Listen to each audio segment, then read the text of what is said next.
या पवार मॅडम कापा कापा आयुष्यभर तुम्हीच कापत आले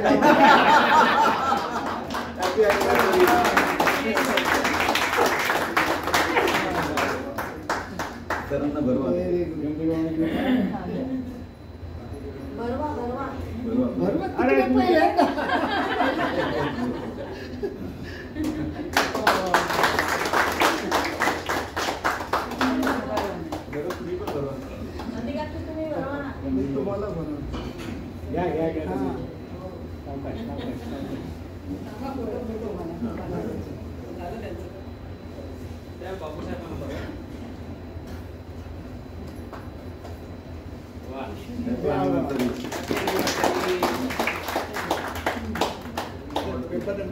इकडे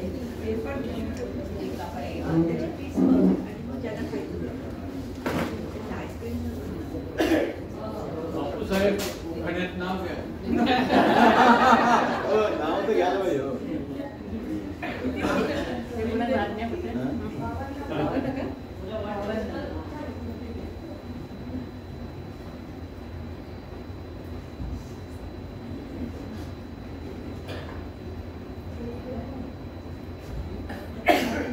हिंदवी स्वराज्याचे संस्थापक व महाराष्ट्राचे आराध्य दैवत छत्रपती शिवाजी महाराजांना कोटी कोटी प्रणाम। आजचे वक्ते आहेत doctor Ravindra Shivde sir. Doctor Shivde सरांचा परिचय करून द्यायचा काही प्रश्नच येत नाही, आपण सर्वजण त्यांना चांगले ओळखतात। त्यांना आपणच काय सर्व नाशिककर त्यांना सर्व चांगलं ओळखतात। हॅलो, सर्व नाशिककर त्यांना चांगलं ओळखतात। ते एक चांगले डॉक्टर तर आहेतच, पण ते एक व्यक्ती म्हणूनही चांगले आहेत। सर्व क्षेत्रात त्यांचे व्यापक ज्ञान आहे। एका वाक्यात सांगायचे तर he is a versatile genius. मी त्यांना विनंती करतो की त्यांनी त्यांच्या भाषणाला सुरुवात करावी।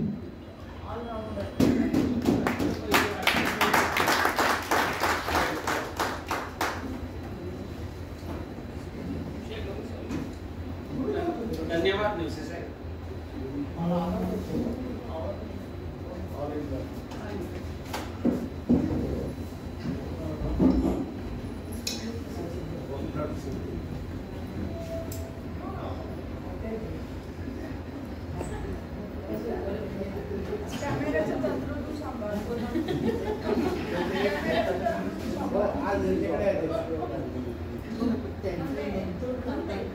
अध्यक्ष दिवसे साहेब,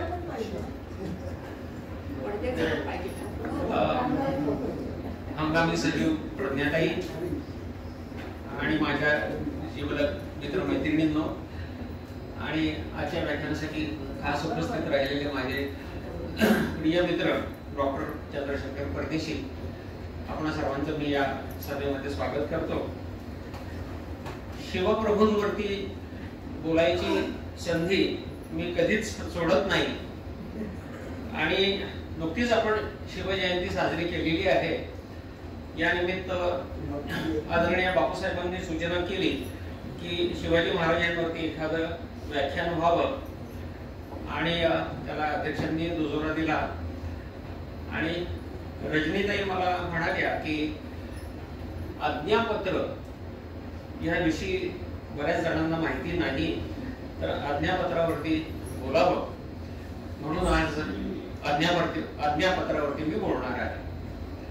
नुकतीच आपण शिवजयंती साजरी केलेली आहे।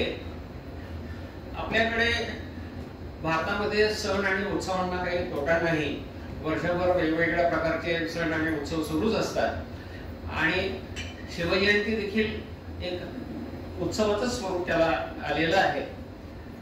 चांगली आनंदाची गोष्ट आहे शिवप्रभूंचं स्मरण करणं, त्यांच्या कार्याचं स्मरण करणं ही आपल्या सर्व भारतीयांसाठी अत्यंत अभिमानाची आणि आनंदाची गोष्ट आहे। त्यामुळे शिवजयंती ही तर आनंदाने आणि उत्साहाने साजरी व्हायलाच हवी, परंतु आज शिवजयंतीला जे स्वरूप चाललेलं आहे ते मात्र तितकंसं स्पृहणीय नाही। त्याला दिवसेंदिवस एक प्रकारचं भडक दिखावू, बाजारी, कंठाळी असं स्वरूप चाललेलं आहे. जागोजागी आपल्याला फ्लेक्सवरचे बॅनर लागलेले दिसतात, त्याच्यावरती ते गल्ली बोळातले पुढारी, त्यांची डोकी आणि मग दिवसभर डीजेचा धिंगाणा वगैरे, ह्या सगळ्या गोष्टी कुठेतरी शिवप्रभूंचं जे व्यक्तिमत्व आहे आणि त्यांचं जे कार्य आहे त्याच्याशी त्याचा मेळ बसत नाही असं मला वाटतं. आणि शिवप्रभूंची जी शिकवण आहे, त्यांनी आपल्यासाठी जो संदेश मागे ठेवलेला आहे तो कुठेतरी हरवत चाललेला आहे. म्हणून आजच्या या व्याख्यानाचा प्रपंच आहे. शिवप्रभूंची शिकवण म्हणजे नेमकं काय? छत्रपती शिवाजी महाराजांचं जीवन हीच त्यांची शिकवण आहे. ते महाराज आपल्या आयुष्यामध्ये कसे जगले, कसे वागले, कुठल्या प्रसंगाला त्यांनी कसं तोंड दिलं, हे सगळं आपण जर शिवचरित्राचा अभ्यास केला तर त्याच्यापासून आपल्याला कळून येतं. आणि आपल्या सर्व संसारी माणसांसाठी छत्रपती शिवाजी महाराज हे आदर्श आहेत. संसारी माणसाने जगामध्ये कसं जगावं, कसं वागावं, कोणती कार्य करावी यांचा वस्तुपाठ महाराजांनी आपल्या प्रत्यक्ष जीवनामध्ये घालूनच दिलेला आहे. पण तरी देखील एक खंत राहते की महाराज हे फारसे बोललेले नाहीत. महाराज नेमकं काय बोलले आपल्या सख्या सोबत्यांबरोबर किंवा आपल्या अनुयायांबरोबर ह्याची फारशी कुठे नोंद नाही. महाराजांचा पत्रव्यवहार उपलब्ध आहे, परंतु तो अधिकृत पत्रव्यवहार आहे. त्याच्यामध्ये अधिकृत भाषा वापरलेली असते राजदरबारातील. आणि सगळ्या सोबत्यांबरोबर ते काय बोलले, अर्थात ते कालामध्ये कालोगामध्ये विरून गेलेलं आहे. पण आपल्या सुदैवाने एक ग्रंथ अशा प्रकारचा उपलब्ध आहे की ज्याच्यामध्ये महाराज स्वतः काय बोलले, महाराजांची वचनं काय आहेत त्याची नोंद करून ठेवलेली आहे. शिवाजी महाराजांनी काही कुठला ग्रंथ लिहिला नाही, त्यांनी काही कुठली प्रवचनं लिहिलेली नाहीत, कारण तितका वेळच त्यांना नव्हता. त्यांचं संबंध आयुष्य हे झगडण्यामध्येच गेलं. फार मोठ्या मोठ्या शक्तींबरोबर त्यांना आयुष्याच्या अखेरीपर्यंत लढा द्यावा लागला. महाराजांनी स्वतः जरी काही कुठला ग्रंथ लिहिलेला नसला तरी त्यांच्या एका अत्यंत निकटवर्ती व्यक्तीने महाराजांची काय वचनं आहेत, महाराजांचा काय उपदेश आहे ह्याचं संकलन करून ठेवलेलं आहे. आणि आपल्या सगळ्यांच्या सुदैवाने तो ग्रंथ आज आपल्यासाठी उपलब्ध आहे. त्या व्यक्तीचं नाव आहे रामचंद्र पंत अमात्य. रामचंद्र पंत अमात्य इथे त्यांची पदवी दिलेली आहे, हुकूमत पन्हा. हिचा अर्थ काय होतो ते मी आता आपल्याला सांगणार आहे. तर हे जे रामचंद्र पंत अमात्य होते हे महाराजांच्या अष्टप्रधान मंडळापैकी एक अतिशय महत्वाची अमात्य पदाची जी पोझिशन होती ती त्यांच्याकडे होती. आणि त्यांनी 6 छत्रपतींची कारकीर्द पाहिली आपल्या आयुष्यक्रमामध्ये. आणि प्रत्यक्ष शिवाजी महाराजांबरोबर ते वावरले, राहिले, महाराजांबरोबर त्यांनी काम केलं. आणि म्हणून ह्या अशा अत्यंत अधिकारी व्यक्तीकडून महाराजांची काय शिकवण आहे तिची नोंद झालेली आहे. आणि म्हणून ती आपल्या सगळ्यांच्या दृष्टीने अतिशय महत्वाची आहे. जणू काही महाराजांनी हा संदेश पुढच्या पिढ्यांसाठी ठेवलेला आहे. जसं श्रीकृष्णाने गीता सांगितली तशी ही स्वराज्य नीतीची गीता आहे असं म्हटलं तरी काय वाव, इतकं या ग्रंथाचं महत्व आहे. आणि ह्या ग्रंथातली वचनं इतकी मौल्यवान आहेत. एक एक वचन म्हणजे एक एक सुभाषितासारखं वचन आहे. प्रत्येक प्रसंगाला सामोरं जाताना कशा प्रकारे आपण वागलं पाहिजे त्याचा बोध या वचनांमधून होतो. तर आता ह्या लेखकाबद्दल आपण थोडंसं जाणून घेऊया. रामचंद्र पंत अमात्य. रामचंद्र पंत अमात्य यांचं कुटुंब स्वराज्याच्या सेवेमध्ये 2-3 पिढ्यांपासूनच रुजू झालेलं होतं. त्यांचे वडील निळो सोनदेव आणि त्यांचे आजोबा सोनदेव पंत हे सुद्धा स्वराज्याच्या सेवेमध्ये होते. आबाजी सोनदेव आपल्याला कदाचित माहिती असतील. कल्याणचा खजिना नावाची एक गोष्ट आपण ऐकली असेल. ती कल्याणच्या सुभेदाराची सून असते, तिला महाराजांपुढे उभं करतात. तर ते आबाजी सोनदेव हे या रामचंद्र पंतांचे सख्खे चुलते. तर हे निळो सोनदेव जे होते ते महाराज यांचे अमात्य होते. अमात्य म्हणजे त्याला आज फायनान्स मिनिस्टर आपण म्हणतो, अर्थमंत्री, तशा प्रकारची ती स्वराज्यामधली एक पोस्ट होती, एक अधिकार पद होतं. ह्या सगळ्या ज्या पोस्ट होत्या, अधिकार पद होती, ह्यांना इस्लामी राजवटीमध्ये पर्शियन नावं दिलेली होती. महाराजांनी आपल्या राज्यारोहणाच्या प्रसंगी त्या सगळ्या नावांचं संस्कृतीकरण करून घेतलं, म्हणजे संस्कृतमध्ये त्यांचं भाषांतर केलं. आणि म्हणून जे अष्टप्रधान मंडळ आहे त्याच्यामध्ये पेशवा हे पर्शियन नाव आहे, त्याच्याऐवजी पंतप्रधान हे नाव महाराजांनी तिथे योजलं. तसाच अमात्याला पर्शियन भाषेमध्ये मुजुमदार म्हणतात. आपल्याकडे अजूनही काही लोकांचं आडनाव मुजुमदार असतं. मुजुमदार म्हणजे अर्थ खात्याचा व्यवहार पाहणारा किंवा फायनान्स मिनिस्टर. त्याच्यानंतर तिसरा मंत्री सचिव, सेक्रेटरी, त्याला सुरनीस म्हणायचे पर्शियन भाषेमध्ये. म्हणजे पूर्वी जे सुलतान होते किंवा बादशाह होते त्यांच्या दरबारात सुद्धा हे अशा प्रकारचे मंत्री होते, फक्त त्यांची नावं वेगळी होती. तर ह्या अष्टप्रधानांमध्ये पेशवा म्हणजे पंतप्रधान आणि अमात्य ही दोन अतिशय महत्वाची पद असत. तर महाराजांचं जे पेशवे पद होतं ते राज्यारोहणाच्या काळामध्ये मोरोपंतांकडे होतं आणि अमात्य पद हे रामचंद्र निळकंठ बावडेकर यांच्याकडे होतं. त्यांचं आडनाव बावडेकर, कारण कोल्हापूर जवळ जे बावडा नावाचं गाव आहे तिथे त्यांची जहागीर होती. मूळचं ते कुटुंब कल्याण भिवंडी जवळचं आणि त्यांचं मूळ आडनाव बहुतकर, देशस्थ ऋग्वेदी ब्राह्मण आणि गाव कोळवण, कल्याण भिवंडी नजीक. त्यांच्याकडे त्या परिसरातली बरीच गावं जहागिरी म्हणून होती. नंतर स्वराज्याच्या सेवेत रुजू झाल्यानंतर त्यांना बावडा हे कोल्हापूर जवळचं गाव इनाम मिळालं आणि म्हणून त्यांचं कुटुंब बावडेकर या नावाने प्रसिद्धीला आलं.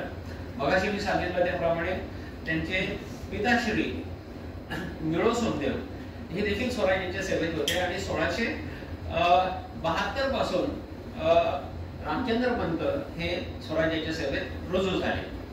त्यांचे बंधू आणि रामचंद्र पंत हे दोघेही अमात्यपदी रुजू झाले, पण त्यानंतर ह्या रामचंद्र पंतांची योग्यता विशेष असल्यामुळे राज्यारोहण प्रसंगी इथला रामचंद्र पंतांना एकट्यालाच अमात्य पदाची शरत त्यांनी दिली.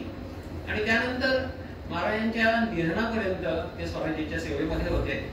1674 साली राज्याभिषेक झाला शिवाजी महाराजांचा. त्याच्यानंतर 1678 पर्यंत रामचंद्र पंत अमात्यपदी होते. त्याच्यानंतर रघुनाथ नारायण हनुमंते हे 78 ते 80 पर्यंत अमात्यपदी होते. 1680 साली थोरल्या महाराजांचं, शिवाजी महाराजांचं कैलास गमन झालं रायगड मुक्कामी. आणि त्यानंतर आपल्याला माहित आहे की स्वराज्यामध्ये दोघळी माजली. महाराजांच्या निधनाच्या वेळेला संभाजी महाराज हे पन्हाळगडावर होते आणि राजाराम महाराज हे रायगडावर होते. सोयराबाई महाराणी साहेबांची अशी इच्छा होती की आपल्या पुत्राला म्हणजे राजाराम साहेबांना गादी मिळावी आणि त्यामुळे मग त्यावेळी स्वराज्यात काही कारस्थानं झाली. जुने जे अष्टप्रधान मंडळ होतं त्यांचा कल राजाराम महाराजांकडे जास्त होता आणि म्हणून मग राजाराम महाराजांना वयाच्या 10व्या वर्षी त्यांनी गादीवर बसवलं. त्याला पंचकारोहण म्हणतात. संभाजी महाराजांना ही वार्ता उशिरा कळाली, पण मग जेव्हा कळाली तेव्हा ते अतिशय संतप्त झाले आणि मग ते रायगडावर आले आणि मग त्या कारस्थानांमध्ये जे सामील होते राजाराम महाराजांना गादीवर बसवणारी जी सगळी मंडळी होती त्या सगळ्यांचं त्यांनी निर्दालन केलं आणि त्याला त्यांच्या रोषाला अष्टप्रधान मंडळामधली बरीचशी जी ज्येष्ठ मंडळी होती शिवाजी महाराजांच्या कारकिर्दीतली ती बळी पडली. त्याच्यामध्ये मोरोपंत बिगळे होते, अण्णाजी दत्त होते, त्यानंतर बाळाजी आवजी हे महाराजांचे पर्सनल असिस्टंट किंवा सेक्रेटरी, प्रायव्हेट सेक्रेटरी होते आणि स्वतः सोयराबाई राणी साहेब यांना देखील संभाजी महाराजांनी कैदेत टाकलं, राजाराम महाराजांनाही कैदेत टाकलं आणि पुन्हा नव्याने स्वराज्याची गडी बसवायचा त्यांनी प्रयत्न सुरू केला. ह्याच सुमाराला औरंगजेबाला ही फार मोठी संधी प्राप्त झाली की आता शिवाजी महाराज राहिलेले नाहीत आणि आता आपल्याला हे स्वराज्य गिळंकृत करता येईल म्हणून स्वतः औरंगजेब दक्षिणेमध्ये चालू लागला. लक्षात घ्या की 1680 पर्यंत महाराज हयात असेपर्यंत स्वतः बादशाह औरंगजेब दक्षिणेत आलेला नव्हता. तो 1680 नंतर दक्षिणेत आला आणि औरंगजेबासारखा प्रबळ महाशत्रू, त्याचं सैन्य सागर, 2 लाखाच्या वरती सेना, ही सगळी स्वराज्यावरती तुटून पडली आणि 9 वर्ष संभाजी महाराजांना औरंगजेबासारख्या बलाढ्य शत्रू बरोबर तोंड द्यावं लागलं. ही 9 वर्ष स्वराज्याच्या दृष्टीने अतिशय कठीण गेली. संभाजी महाराजांनी या स्वराज्याचं रक्षण केलं हर प्रकारे. ते किती कठीण काम असेल औरंगजेबाच्या सारख्या बलाढ्य शत्रूला तोंड देणं, याची आपण कल्पना करू शकतो. संभाजी महाराजांची खरी थोडी ह्याच्यामध्येच आहे. त्यांना आपण धर्मवीर म्हणून त्यांचा गौरव करतो, ते योग्य आहे. त्यांचा हौतात्म्य हे निश्चित आपल्या सर्वांना अतिशय वंदनीय आहे. पण त्यांची सगळ्यात मोठी कामगिरी म्हणजे स्वराज्याचं संरक्षण करणं, स्वराज्याच्या सगळ्या शत्रूंपासून. त्याच वेळेला इतरही प्रबळ शत्रू होते. सिद्धी होता, तो प्रबळ झालेला होता. इंग्रज होते, पोर्तुगीज होते आणि मोगल तर होतेच होते. या सगळ्या आघाड्यांवरती 9 वर्ष झुंजून स्वराज्याला सांभाळून ठेवलं संभाजी महाराजांनी. ही त्यातली सगळ्यात मोठी कामगिरी आहे. अखेर आपल्याला सगळ्यांना माहिती आहे की फितुरीला ते बळी पडले आणि औरंगजेबाने त्यांना कैद केलं, त्यांना अनन्वित हाल केली त्यांची आणि त्यांना ठार मारलं. ही घटना 1689 मध्ये घडली. त्यानंतर स्वराज्याचा जो नायक होता तोच नाहीसा झाला आणि अतिशय बिकट प्रसंग स्वराज्यावरती ओढवला. औरंगजेबाने ताबडतोब रायगडाला वेढा घातला, रायगड पडला. त्याच वेळेला स्वराज्यातली जी जुनी जाणती मंडळी होती, रामचंद्र मानसारखी, त्यांनी निर्णय घेतला की राजाराम महाराजांना स्वराज्यामध्ये ठेवू नये, त्यांच्या जीवनाला धोका होईल औरंगजेबापासून. म्हणून त्यांनी दूर कर्नाटक प्रांत, कर्नाटक म्हणजे आजचा कर्नाटक नव्हे, आजचा कर्नाटक म्हणजे जो कन्नड भाषिक जो प्रांत आहे त्याला आपण कर्नाटक म्हणतो. पण त्या काळी दक्षिणेमधला वेल्लोर, जिंजी ह्या सगळ्या प्रदेशाला कर्नाटकच म्हटलं जात असे. तर आता सध्याच्या तामिळनाडू राज्यामधला जिंजी नावाचा जो अत्यंत बळकट किल्ला आहे, त्या किल्ल्यावरती राजाराम महाराजांना हलवलं 1689 साली. या वेळेला राजाराम महाराजांचं वय किती होतं? फार कमी होतं, 19 वर्षाचं वय होतं. तर त्यांना रायगडाचा जो वाघ दरवाजा आहे त्याच्यातून पाळण्याने खाली उतरवलं आणि मग घोड्यावरती बसून ते दौड करत करत जिंजीकडे गेले. आणि त्यानंतर 9 वर्ष ते तिथे जिंजीला अडकून पडले, कारण मोगल सरदारांनी जिंजीला वेढा दिला. जिंजी हा किल्ला मी प्रत्यक्ष पाहिलेला आहे. अत्यंत अवघड असा तो किल्ला आहे. त्या किल्ल्यासारखा किल्ला आपल्या महाराष्ट्रात दुसरा नाहीच आहे. जिंजीचा किल्ला म्हणजे कसा आहे की असे ह्या कोडीच्या आकाराचे असे गोल गोल दगड, असे दगड एकावर एक रचत गेलं तर अशी एक रास तयार होईल. ती रास म्हणजे जिंजीचा किल्ला, अशी कल्पना करा. ह्या गोल दगडांवरून तुम्हाला क्लाइम्बिंग करत सुद्धा चढता येणार नाही, म्हणजे एखाद्या ट्रेकरला वरती जाणं अवघड आहे. म्हणजे जी एक ठराविक वाट आहे त्या वाटेला सोडून जिंजीच्या किल्ल्यावरती चढताच येत नाही. तर असा हा प्रबळ किल्ला असल्यामुळे मोगलांना त्या किल्ल्याला काहीच करता येणार वेढा घालून बसल्याशिवाय. त्यामुळे तिथे हे राजरत्न राजाराम म्हणून स्वराज्याचा जो राजा होता ते तिथे सुरक्षित राहिले.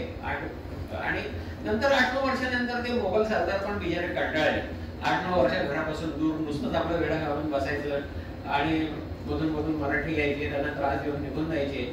शेवटी त्यांनी संगनमत करून राजाराम महाराजांना गुप्त वाटेने जाऊ दिलं असं म्हणतात. आणि नंतर राजाराम महाराज सुमारे 1697-98 साली स्वराज्यामध्ये परत आले. परंतु त्यानंतर फार काही आयुष्य त्यांना लाभलं नाही. 1700 ह्या साली त्यांचं निधन झालं सिंहगडावरती. आणि हा महाराष्ट्रावरचा दुसरा आघात होता. पहिला आघात म्हणजे स्वराज्याचा जो राजा होता तो 8-9 वर्ष स्वराज्यापासून दूर राहिला. त्यानंतर 2-3 वर्षातच त्यांचं निधन झालं.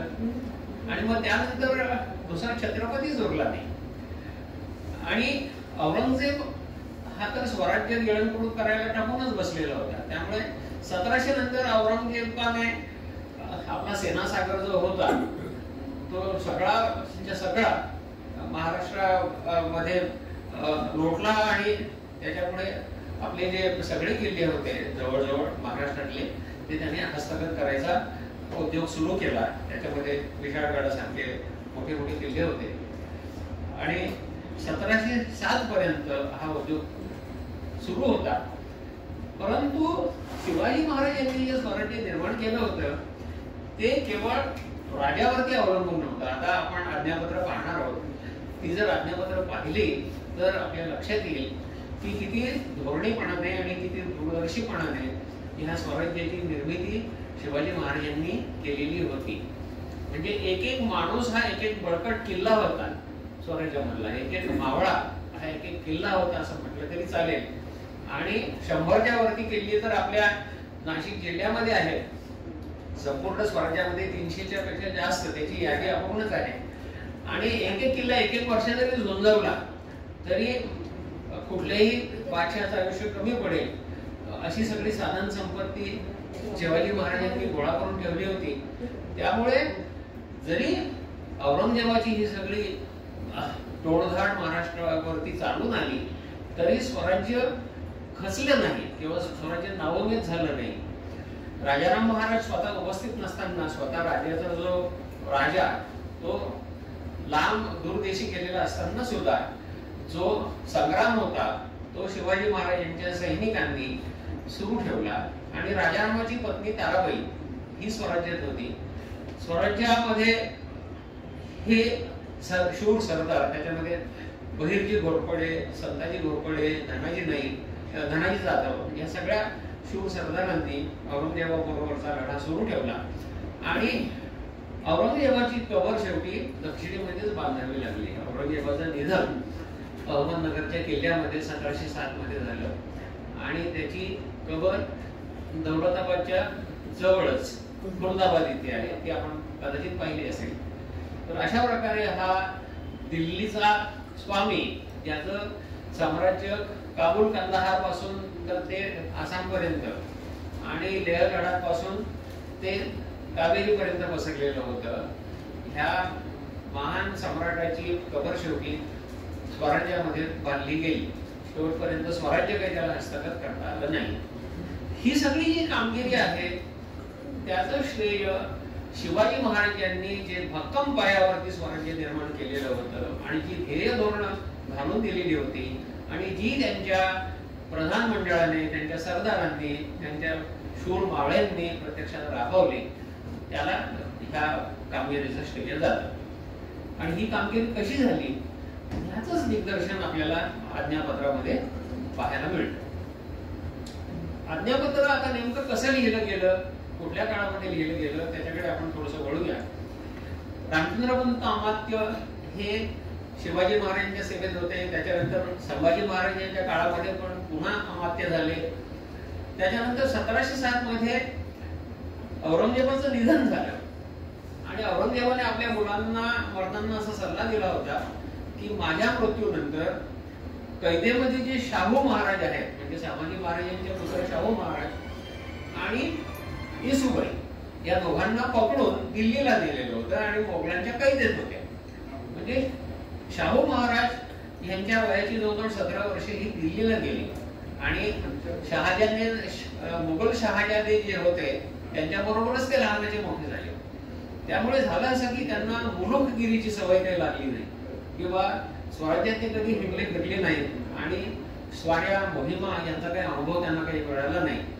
मोगलांची जी साधारण जीवन पद्धती होती त्याप्रमाणे ख्याली खुशालीचं जीवन ते जगले. त्यामुळे जरी ते महाराष्ट्रात परत आले त्यांना मुद्दामच सोडून दिलं मोगलांनी की महाराष्ट्रामध्ये शाहू महाराज परत येतील आणि संभाजी महाराजांचा पुत्र म्हणजे राजाराम महाराज आणि शाहू महाराज या दोघांमध्ये मग गादीसाठी लढाया सुरू होतील, स्वराज्यामध्ये दुफळी होईल आणि मग हे राज्य आपल्याला सहज हस्तगत करता येईल असा औरंगजेबाचा मनसुबा होता.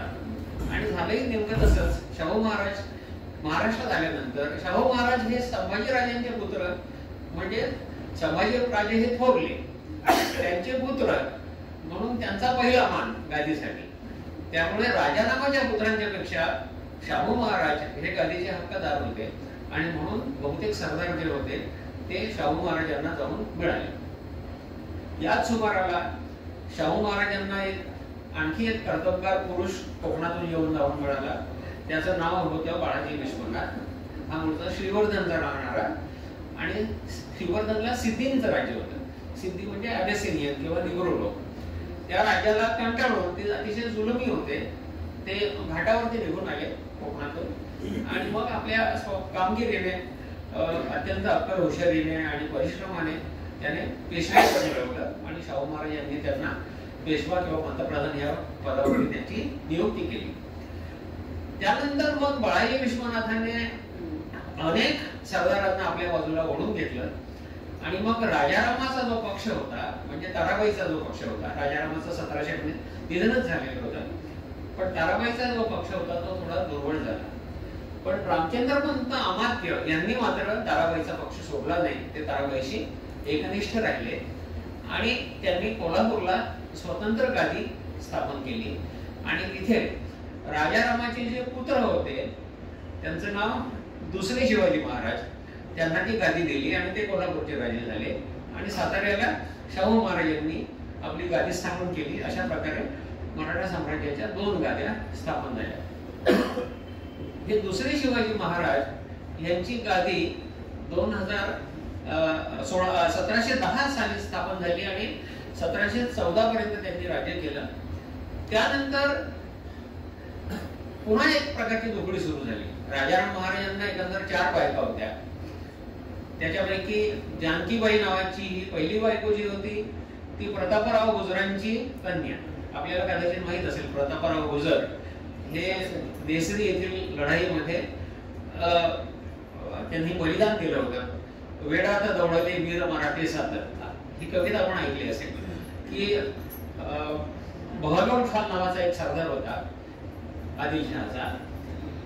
त्याच्याशी प्रतापरावांचं युद्ध झालं आणि प्रतापरावांनी त्याला गफलतीने सोडून दिलं, माफ केलं आणि नंतर पुन्हा तो उलटला आणि मराठा सैन्यावर चालून आला. त्यामुळे शिवाजी महाराज त्यांच्यावर खूप रागावले आणि तो अपमान त्यांना सहन झाला नाही म्हणून फक्त 7 घोडेस्वार घेऊन हे 7 मराठी त्या बहलोल खानावर तुटून पडले आणि अर्थातच त्या एवढ्या मोठ्या बहलोल खानाच्या सैन्यापुढे 7 मराठ्यांना काय निभावं लागणार, तर ते लढता लढता धारातीर्थी पडले. ज्यालाच उद्देशून कविवर्य कुसुमाग्रजांनी ती कविता लिहिली आहे, वेडात दौडले वीर मराठे सातत.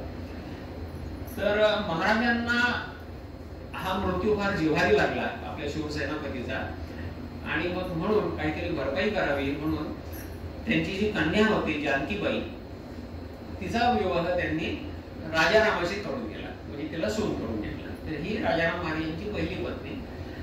दुसऱ्या एक अंबिकाबाई म्हणून होत्या, त्या राजाराम महाराजांच्या मृत्यूनंतर सती गेल्या. तिसऱ्या तारा राणी या मोहिते घराण्यातल्या होत्या आणि चौथ्या राजेशबाई.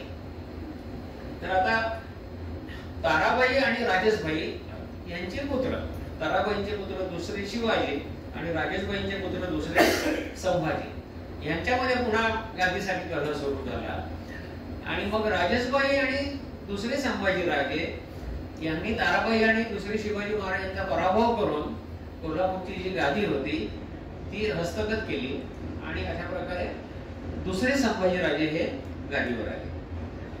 ही घटना कधी घडली तर 1714 मध्ये. त्याच्यानंतर 1714 आता इथे आपण पाहतोय हे दुसरे संभाजी महाराज आहेत. त्यांच्या शेजारी त्यांच्या राणी साहेब आहेत, त्यांचं नाव जिजाबाई म्हणजे दुसऱ्या जिजाबाई अर्थात.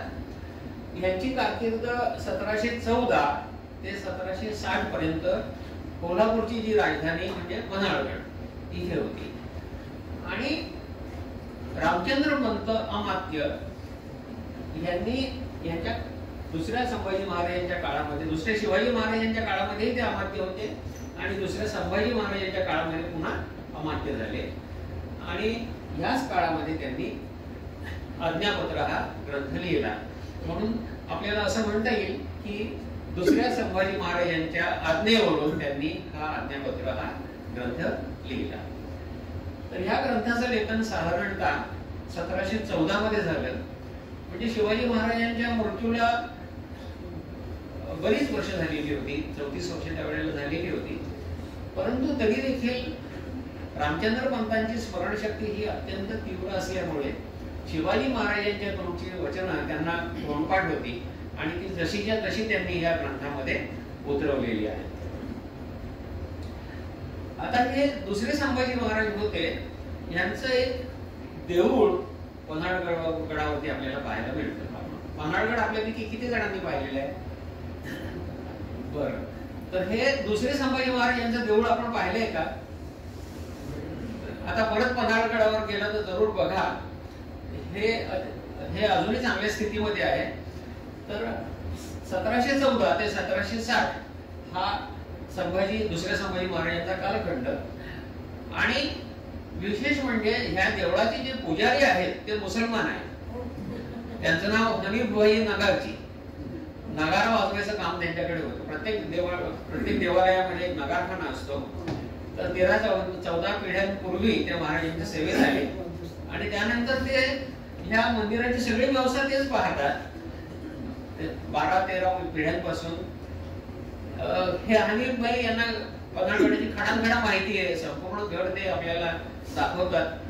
त्यांच्या घराण्यातली सगळीच मंडळी छत्रपतींच्या सेवेत आहेत आणि आता ते ट्रेकर लोकांची सेवा करतात. म्हणजे आम्हाला खाणं पिणं पुरवणं, आमच्या प्रवासाची व्यवस्था करणं वगैरे सगळीच कामं ते पाहतात.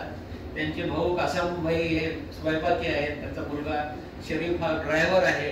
अशा प्रकारे सगळंच कुटुंब आम्हाला शिवशिवरे ट्रेकर्सच्या मंडळींना यांचा खूप मोठा आदर असतो. हे संभाजी महाराजांचं मंदिर आहे. मंदिर अजूनही बऱ्यापैकी सुस्थितीत आहे, चांगली शिल्पकला त्याच्यामध्ये आहे आणि त्याच्यात ही संभाजी महाराजांची जी मूर्ती आपण आता मगाशी पाहिली ती ठेवलेली आहे. तर आता हे संभाजी महाराजांचं मंदिर, ही वास्तू आपण पन्हाळगडावर नक्कीच बघा. इथे हे जे लाल स्पीकर मध्ये जे दिसत आहेत ते हनीफ भाई नगारजी आहेत. ते शिवशिवरे ट्रेकर्सच्या सदस्यांना सगळा पन्हाळगड दाखवतात. आता हे जे दृश्य आहे ते पावनगडावरचं आहे. पन्हाळगडच्या शेजारी अजून एक गड आहे, त्याचं नाव पावनगड. तिथलं हे महालक्ष्मीचं देवालय आहे. आता इथे कुठेतरी आपल्याला परदेशी सर पण दिसतील, कारण परदेशी सर एका ट्रेकला आपल्या बरोबर होते. आता हा जो पुतळा आहे हा रामचंद्र पंत बावडेकरांचा आहे. रामचंद्र पंत अमात्य बावडेकर. अमात्य हे त्यांच्या पदाचं नाव आहे. आणि हुकूमतपणा पहिल्या स्लाइड मध्ये जे दिलेलं आहे, हुकूमतपणा म्हणजे काय, तर राजाराम महाराज हे जिंजीला असताना स्वराज्याचा कारभार चालवायला ऑर्डर तर कोणीतरी द्यायला पाहिजे. मग ते हुकूम करण्याची सगळी जी जबाबदारी होती, सगळी जी ऑथॉरिटी होती ती या रामचंद्र पंतांना दिलेली होती. म्हणून त्यांना हुकूमतपणा हा किताब मिळालेला आहे. तर अशा प्रकारे एवढी त्यांची थोरवी होती की प्रत्यक्ष राजाच्या ऍब्सेन्स मध्ये स्वराज्याचा सगळा कारभार चालवण्याचे हुकूम ते स्वतः देत असत. यांची समाधी देखील पन्हाळगडावरतीच आहे, कारण त्यांचं निधन पन्हाळगडावरतीच झालेलं आहे. ही समाधी अतिशय चांगल्या स्थितीमध्ये, पूर्वी समाधी अगदी दुस्थितीमध्ये होती, पण आता महाराष्ट्र सरकारने तिचं पुनरुज्जीवन केलेलं आहे. आणि इथे जे दिसत आहेत ते आज्ञापत्रामधले लेख आहेत सगळे. आता हे आपण पाहणारच आहोत. आज्ञापत्राकडे आपण आता वळतोय. तर आज्ञापत्र हे तसं काही फार काय मोठा हा ग्रंथ नाही आहे. 31 पानांचा ग्रंथ आहे आणि त्याची फक्त 6 प्रकरण आहेत. आणि ह्या प्रत्येक प्रकरणामध्ये महाराजांनी स्वराज्याच्या एकेका अंगाविषयी आपल्याला शिकवण दिलेली आहे किंवा आज्ञा दिलेली आहे. आता पहिलं जे प्रकरण आहे ते स्वराज्याच्या स्थापनेचा इतिहास. यामध्ये रामचंद्रपंत अमात्यांनी स्वराज्य हे नेमकं अस्तित्वात कसं आलं, स्वराज्य कोणी स्थापन केलं, कशा प्रकारे स्थापन केलं, ह्याविषयी सगळं वर्णन केलेलं आहे आणि ते सुद्धा अतिशय मनोरंजक आहे. आता रामचंद्रपंत म्हणतात की या अर्थी तीर्थरूप कैलासवासी महाराज साहेब यवनाश्रय असताना त्यापासून पुणे आदी करून स्वल्प स्वास्था स्वतंत्र मागून घेऊन 15 वर्षाचे वय असता त्या दिवसापासून तितकेच स्वल्पमाने स्वसत्तेवर उद्योग केला. आता ही जुनी मराठी भाषा आहे, जवळजवळ 300 वर्षापूर्वीची, त्यामुळे ती समजायला थोडंसं जरा कठीण जातं. तर ह्याचा अर्थ असा आहे की कैलासवासी स्वामी म्हणजे थोरले महाराज छत्रपती शिवाजी महाराज.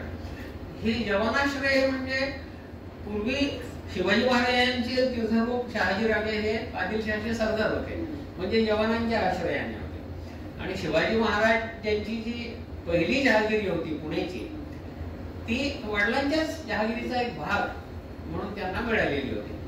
शिवाजी महाराज हे वयाच्या 9व्या वर्षापर्यंत आपल्या वडिलांजवळ होते. त्यांचे वडील त्या काळामध्ये बंगलोरला राहत असत. शहाजीराजेंची जहागिरी ही खूप मोठ्या प्रदेशामध्ये पसरलेली होती. बंगलोरचा भाग देखील त्यांच्या जहागिरीचाच एक भाग होता. आणि ते तिथे एका स्वतंत्र राजाप्रमाणे त्यांचा सगळा थाटमाट होता. शहर बंगलोर हे आज जे आपल्याला एक महानगर आहे, ते शहाजी महाराजांची ती राजधानी होती एक प्रकारची. ते जरी स्वतंत्र सत्ताधीश नव्हते, ते सरदार होते विजापूरचे, तरी एखाद्या स्वतंत्र राजाप्रमाणेच सगळा त्यांचा थाट होता. आणि त्यांच्याबरोबर शिवाजी महाराज हे वयाच्या 9व्या वर्षापर्यंत तिथे बंगलोरमध्ये राहिले. त्यानंतर ते वडिलांपासून निघून स्वराज्यामध्ये आले आणि पुणे आणि सुपे ह्या 2 जहागिऱ्या त्यावेळेला शहाजी महाराजांकडे होत्या, त्या त्यांनी आपल्या पुत्राला सोपवल्या.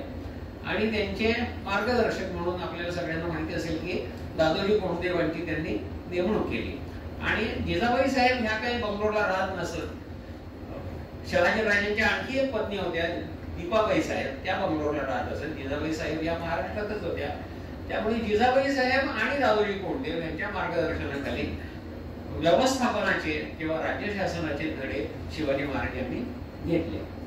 आणि वयाच्या 15व्या वर्षापासून त्यांनी आपल्या स्वराज्य स्थापनेचा उद्योग जो आहे तो सुरू केला. आपल्या सगळ्यांना माहिती आहे की तोरणा हा किल्ला त्यांनी प्रथम घेतला. आता तोरणा हा किल्ला घेतला म्हणजे काही फार मोठी लढाई केली अशातला काही भाग नाही, कारण तेवढे मावळेच नव्हते त्यांच्याकडे, तेवढं सैन्यच नव्हतं. तो किल्ला बेबसाव पडलेला होता. म्हणजे तिथली जी शिबंदी होती किंवा तिथला जो फौज फाटा होता तो अगदीच कमकुवत होता. आणि एका रात्री काही मुठभर मावळ्यांना घेऊन शिवाजी महाराज तो किल्ला चढले आणि त्यांनी तो ताब्यात घेऊन टाकला. अशा प्रकारे स्वराज्याचं तोरण बांधलं असं म्हणतो आपण. आणि हा पहिला किल्ला, तिथपासून जी सुरुवात केली त्यांनी, आणि मग पुढचा इतिहास आपल्याला सगळ्यांना माहिती आहे. सुरुवातीचं जे राज्य होतं ते जवळजवळ सर्वचे सर्व राज्य त्यांनी आदिलशहा हा जो विजापूरचा बादशाह होता त्या आदिलशहाच्या राज्यामधूनच कोरून काढलेलं होतं. आणि त्याचा विस्तार काही फार नव्हता. आपले रेव्हेन्यू डिस्ट्रिक्ट जर घेतले आपण तर केवळ 2.5 रेव्हेन्यू डिस्ट्रिक्ट इतका महाराजांच्या स्वराज्याचा विस्तार होता. अगदी अखेरपर्यंत देखील त्यांनी स्वाऱ्या केल्या दूर दूरपर्यंत. त्यांनी सुरतीची लूट केली, जालन्याची लूट केली, लाडांचं कारण जे होतं तिथली लूट केली. कर्नाटक प्रांत म्हणजे दक्षिण भारतामध्ये त्यांनी मोहीम काढली, दिग्विजय केला. परंतु तिथे कायमस्वरूपी राज्य काही त्यांनी स्थापन केलं नाही. फक्त त्या भागातले काही किल्ले घेतले, जसा गिंजीचा किल्ला घेतला, वेल्लोरचा किल्ला घेतला. आणि त्यांचं जे कायमस्वरूपी राज्य होतं ते फार थोड्या भूप्रदेशावरती स्वराज्यामध्ये होतं. म्हणजे आजचा जो पुणे जिल्हा आहे, सातारा जिल्हा आहे किंवा कोल्हापूर जिल्हा आहे आणि कोकणातला काही भाग, एवढंच स्वराज्य त्या काळामध्ये शिवाजी महाराजांच्या प्रत्यक्ष अधिपत्याखाली होतं.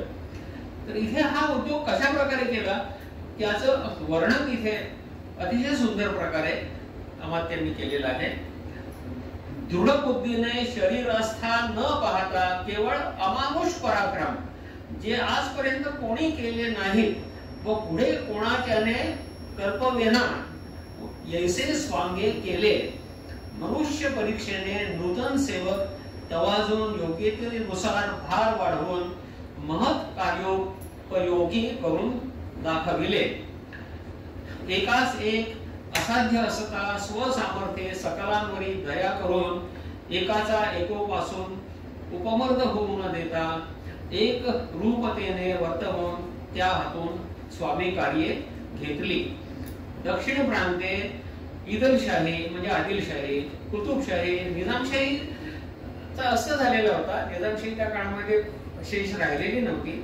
ही महापराक्रमी सकलार्थे समृद्धिवंत संस्थाने तसेच मोगल एकेके सुभा लक्ष स्वारांचा त्यांनी काबीज केला. आता हे कशा प्रकारे महाराजांनी हे साध्य केलं ते सुद्धा अतिशय मनोरंजक आहे. म्हणजे महाराजांची स्ट्रॅटेजी कशी होती ती त्याच्यामध्ये साम दान दंडभेद हे सगळं आपल्याला आढळून येतं आणि त्याचं अतिशय छान वर्णन इथे आम्हाला त्यांनी केलेलं आहे.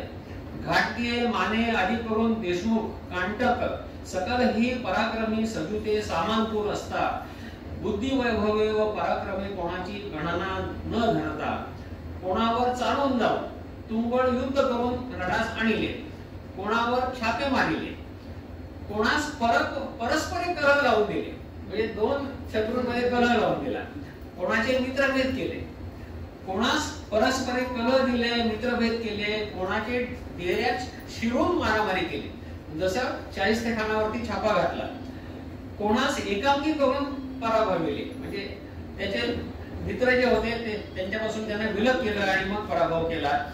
कोणास ग्रह केले, कोणाचे दर्शनाला आपण होऊन गेले, जसे औरंगजेबाच्या दर्शनाला स्वतः ते होऊन गेले, कोणाला आपल्या दर्शनात आणले, कोणाला परस्पर दगे करविले, एखादा काटा दुसऱ्याकडून काढायचा. अशा प्रकारे नाना प्रकारे त्यांनी अनेक देशामध्ये जबरदस्तीने स्थळे बांधून पराक्रमे करून आक्रळले. जलदुर्गाश्रित होते त्यांना नूतन जलदुर्ग निर्माण करून पराभविले. आता सिद्धीचा जो जंजिरा होता बोरुड नावाच्या कोकणातल्या गावाजवळ, जंजिरा काही महाराजांना घेता आला नाही, पण त्याच्यासमोर एक कासा नावाचा पद्मदुर्ग म्हणून त्यांनी बांधला. तर अशा प्रकारे महाराजांनी आपले वेगवेगळे जे शत्रू होते त्यांना वेगवेगळ्या प्रकारे आणि साम दाम दंडभेद ही सगळ्या प्रकारची आयुध त्यांनी वापरली आणि पराभव केलं. दुर्घट स्थळी नौका मार्गे प्रवेशिले, जैसी ज्या ज्या उपाये जो तो शत्रू आकळावा तो तो शत्रू त्या त्या उपाये पादाक्रांत करून साल्हेरी अहिमंतापासून चंदी तंजावर पर्यंत निष्कंटक राज्य त्यांनी कमावलं. साल्हेरचा किल्ला आपण पाहणार आहोत थोड्याच वेळात. अहिमंत म्हणजे वणीच्या शेजारचा जो डोंगर आहे त्याला अहिमंतगड म्हणतात. वणीच्या शेजारचा जो आपला महामार्ग आहे त्याच्या डाव्या बाजूला अहिमंतगड आहे आणि उजव्या बाजूला वणीचा डोंगर आहे किंवा सप्तशृंगीगड आहे. आणि जिंजीचा किल्ला हा तिथून जवळजवळ 1500 किलोमीटर दूर म्हणजे तामिळनाडू राज्यामध्ये ते इतकं मोठं स्वराज्य कमावलं. ही अतिशय म्हणजे भूतो न भविष्यती अशी कामगिरी थोरल्या महाराजांनी करून दाखविली आणि 96 कुळी मराठ्यांचा उद्धार केला. सिंहासना रूढ होऊन छत्र धरून छत्रपती म्हणविले. 40,000 पागा, 60-70 हजार शिलेदार आणि 2 लक्ष पदाती, कोट्यवधी खजिना इतकी सगळी संपत्ती महाराजांनी त्या काळामध्ये एकत्र केली. त्याचप्रमाणे हिंदू धर्माच्या रक्षणासाठी महाराजांनी खूप मोठं कार्य केलेलं आहे. त्या काळी हिंदू राजे जवळजवळ नष्ट झाले होते संबंध भारतात आणि मुस्लिम राज्य होते त्यातले काही अगदी बोटावर बोलणे इतके परधर्म सहिष्णू होते. कुतुबशाह त्यातले त्यात बरा राजा होता, परंतु बाकी सगळे जे सुलतान होते ते अत्यंत अन्यायी होते. हिंदूंवरती नाना प्रकारे जुलूम करत होते. धर्मोद्धार करून देव ब्राह्मण संस्थांनी स्थापून यजन याजन आदी षटकर्म वर्ण विभागे चालविली. तस्कर आदी अन्यायी यांचे नाव राज्यात नाहीसे केले. देशदुर्गादी सैन्याने बंद नवेच निर्माण करून एकरूप अव्याहत शासन चालविले. केवळ नूतन सृष्टीच निर्माण केली. हे महाराजांचं अत्यंत यथार्थ वर्णन आहे की जणू प्रति सृष्टी त्यांनी नवीन एक प्रकारचं युनिव्हर्स त्यांनी निर्माण केलं. अशी कामगिरी ह्याच्यापूर्वी कुठल्याही हिंदू राजाने आतापर्यंत केलेली नव्हती. औरंगजेबासारखा महाशत्रू स्वप्रताप सागरी निमग्न केला. म्हणजे महाराजांचा पराक्रम हा जणू काही एक समुद्र आहे आणि औरंगजेबाला त्याच्यात बुडवलं असं अत्यंत काव्यात्मक वर्णन त्यांनी महाराजांचं केलेलं आहे. दिगंत विख्यात कीर्ती संपादिली ते हे राज्य असं स्वराज्याचं वर्णन अमात्य करतात. तर याच्यानंतर आज्ञापत्रातली जी प्रकरण आहेत त्याच्याकडे वळू आपण. तर पहिलं प्रकरण आहे राजा आणि प्रधान. आता हे सगळे इथे जे दिसत आहेत ते महाराजांच्या अष्टप्रधान मंडळातले सगळे प्रधान आहेत. तर पंतप्रधान पेशवा मोरोपंत पिंगळे, त्याच्यानंतर अमात्य स्वतः रामचंद्र पंत त्यांचा ग्रंथ आपण आता पाहत आहोत. सचिव सुरनीस अण्णाजी दत्त होते, मंत्री दत्ताजी पंत वाके नवीस होते, दत्तोत्रीमल त्यांना म्हणतात. मंत्री म्हणजे क्रॉनिकलर, म्हणजे जर्नल लिहिणार, म्हणजे काय काय घटना रोज घडल्या त्याचा रेकॉर्ड ठेवणारा माणूस. त्याच्यानंतर सेनापती हे हंबीरराव मोहिते होते, हे प्रत्यक्ष संभाजी महाराजांचे मामा म्हणजे सोयराबाईंचे बंधू होते. सुमंत म्हणजे डबीर, म्हणजे फॉरेन मिनिस्टर किंवा external affair minister, Sonopant Dabir. त्याच्यानंतर मग सोनोपंतांचे पुत्र निळो सोनदेव हे डबीर झाले. पंडितराव हा एक धार्मिक अधिकारी असायचा, म्हणजे त्याच्याकडे सगळं दान धर्म करणं किंवा धार्मिक कार्याकडे लक्ष देणं. तर मोरेश्वर पंडितराव हे त्यांचं नाव होतं. आणि न्यायाधीश म्हणजे आजचे जे जजेस असतात त्याप्रमाणे निराजीरावजी नावाचे न्यायाधीश होते. त्याच्यानंतर त्यांचे पुत्र प्रल्हाद निराजी. ह्या सगळ्या मंडळींची मुलं देखील अतिशय कर्तबगार निघाली आणि त्यांनी देखील स्वराज्याच्या रक्षणामध्ये महाराजांच्या जीवनानंतर खूप मोठं काम करून ठेवलेलं. तर आता हे राजाचं प्रधान मंडळ. तर आता राज्य कसं चालवावं या देखील अमात्यांनी अतिशय बारकाईने सूचना करून ठेवलेल्या आहेत. आता ऍक्च्युअली अमात्यांच्या तोंडून महाराजच स्वतः बोलत आहेत, म्हणजे शिवाजी महाराजांचीच ही सगळी शिकवण आहे. आता हे बघा, म्हणजे स्वतःच्या रक्षणासाठी राजाने किती सावध राहिलं पाहिजे त्याविषयी महाराजांनी सूचना केलेल्या आहेत. राजे लोकी निदान युद्धा व्यतिरिक्त, म्हणजे जेव्हा युद्ध नसेल तेव्हा सुद्धा स्वशरीर संरक्षणाविषयी सर्व काळ अत्यंत सावध असावे. पाकालय म्हणजे स्वयंपाकघर, इथे विषप्रयोग वगैरे होऊ शकतो. जलस्थान पाण्यातून, फलस्थान, वसनागार आदी करून जे नाजूक महाल या विरहित आणखी कारखाने, यामध्ये जे लोक ठेवणे ते परम विश्वासू पारंपर्य सेवक म्हणजे पिढीजात नोकर, अलालुची त्यांना कोणी लाच देऊन वश करणार नाही, प्रामाणिक जे असतील ते परीक्षा करून ठेवावे. ज्या कार्यास जो यथायोग्य तो तेथेच ठेवून त्याचा उपयोग घ्यावा. अशा प्रकारे महाराजांनी अमात्यांच्या तोंडून अतिशय बारीक सारीक सूचना आपल्याला राज्यकारभार कसा चालवावा त्याविषयी केलेल्या आहेत. आणि राज्याच्या प्रत्येक अंगाचा त्यांनी परामर्श घेतलेला आहे. भोजन, उदकपान यांचा समय नेमून त्यास अन्यथा होऊ न द्यावे. जेवण खाण राजाने वेळेवरच घेतलं पाहिजे. उन्मत्त द्रव्य सर्वथैव भक्षू नये. उन्मत्त द्रव्य म्हणजे काय? झिंग ज्या पदार्थांनी येते. आज आपण सगळेजण ज्याला ऍडिक्शन्स म्हणतो वेगवेगळ्या प्रकारचे, दारू, गांजा, अफू, याचं अजिबात सेवन करू नये अशी खुद्द महाराजांची आज्ञा आहे. आता याच्यापासून आता ज्याला जो काही बोध घ्यायचा तो त्यांनी घ्यावा. पण हे प्रत्यक्ष शिवाजी महाराज आम्हाला त्यांच्या तोंडून आपल्याला सांगतायत. उन्मत्त द्रव्य सर्वथैव भक्षू नये. जवळील सेवकास भक्षू देऊ नये. म्हणजे तुमच्या गाडीवर जर ड्रायव्हर असेल त्याला पण उन्मत्त द्रव्य भक्षू देऊ नका. सर्व काळ हत्यारा व्यतिरिक्त खाली हात राहू नये. कायम हत्यार हे माणसाने जवळ बाळगलं पाहिजे. हत्यार मात्राची भेजणूक विद्या संपादून वरचेवर वर्जिस करीत राहावी. वर्जिस म्हणजे वर्जिस हा पर्शियन भाषेचा शब्द आहे. वर्जिस म्हणजे व्यायाम, म्हणजे अंग मेहनती सारखी करत राहिली पाहिजे. हत्यार नुसतं जवळ बाळगून त्याचं जर काही आपल्याकडे ट्रिगरच दाबता येत नसेल तर उपयोग काय? तर त्याची प्रॅक्टिस सारखी करीत राहिली पाहिजे. वर्जिस करीत जावी. हत्ती घोडे पेरणे या श्रमास अंतर न करावे. तीर कमाना, बंदूक आदी हत्यारे नूतन करणे, बाण भरणे, भांडी ओतविणे. भांडी म्हणजे तोफा, त्याला भांडी म्हणतात. आता ओतली जायची, म्हणजे त्या काळामध्ये ते गन मेटल होतं.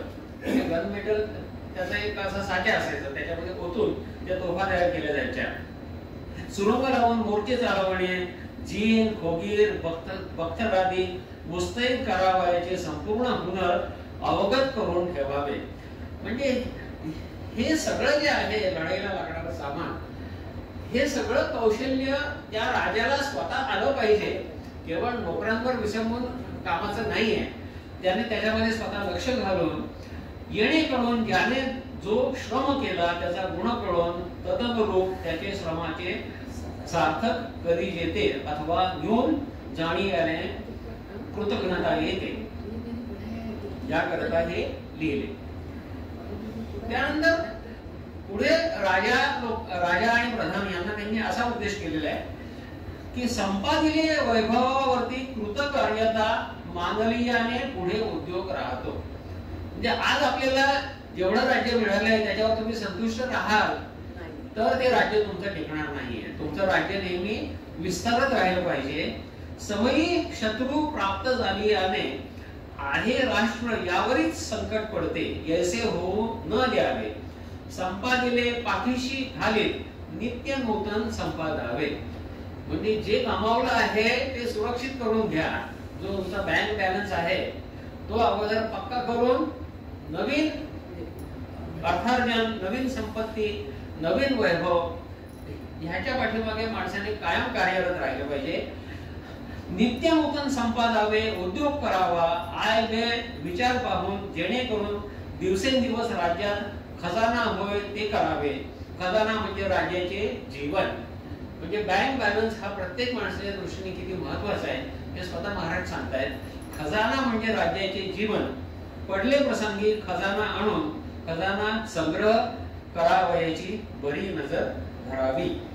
म्हणजे महाराज हे ते सर्वसंग परित्याग केलेले आजचे बाबा नव्हते. ते अतिशय प्रॅक्टिकल आणि अत्यंत व्यवहार चतुर असे राज्यकर्ते होते. आता एक अजून आणखी एक राजाला आवश्यक असा एक गुण आहे, त्याचा इथे आम्हाला त्यांनी उल्लेख केला आहे. तो म्हणजे पेशन्स. राजे लोकी बहुत सोसक असावे, किम निमित्त की बहुत जनांचा स्वामी राजा. चांगले गुण सर्वात सारखेच असतात ऐसे नाही, कोणात काहीतरी दोष असतच आहे.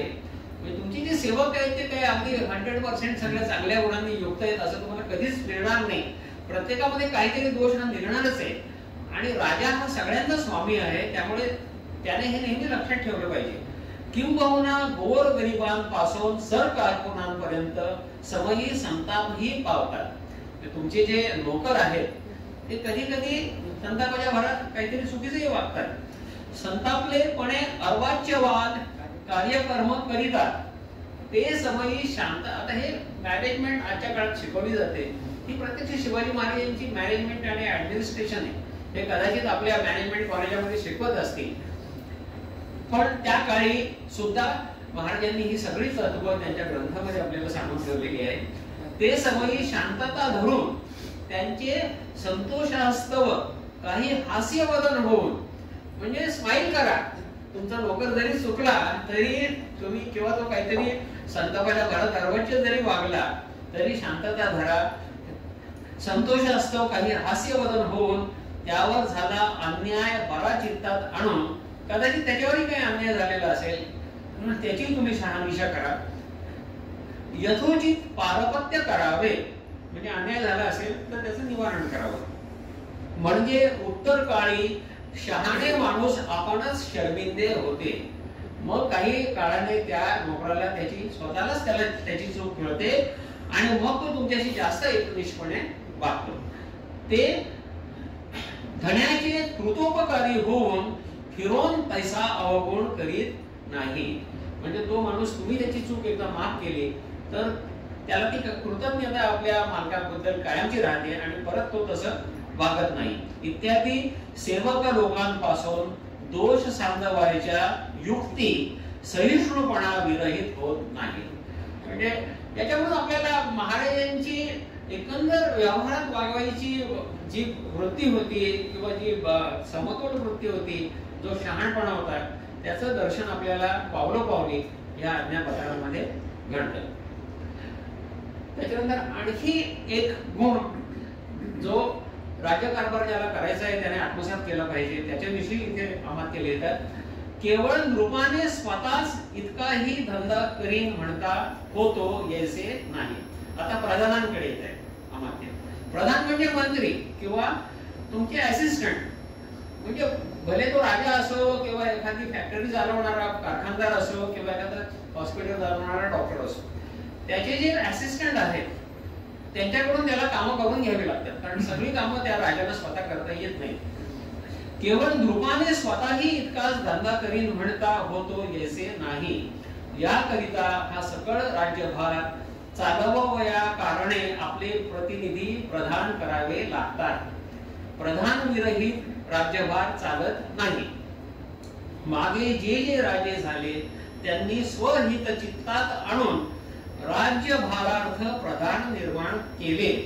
त्यांचे आपणासारखे बहुमान वाढवून राज्यभार चालविले. आता प्रधानांच्या गुणांचं त्यांनी वर्णन एक केलेलं आहे. प्रधान म्हणजे राज्य लक्षणगृहाचे स्तंभ आहे, म्हणजे they are pillars of any kingdom.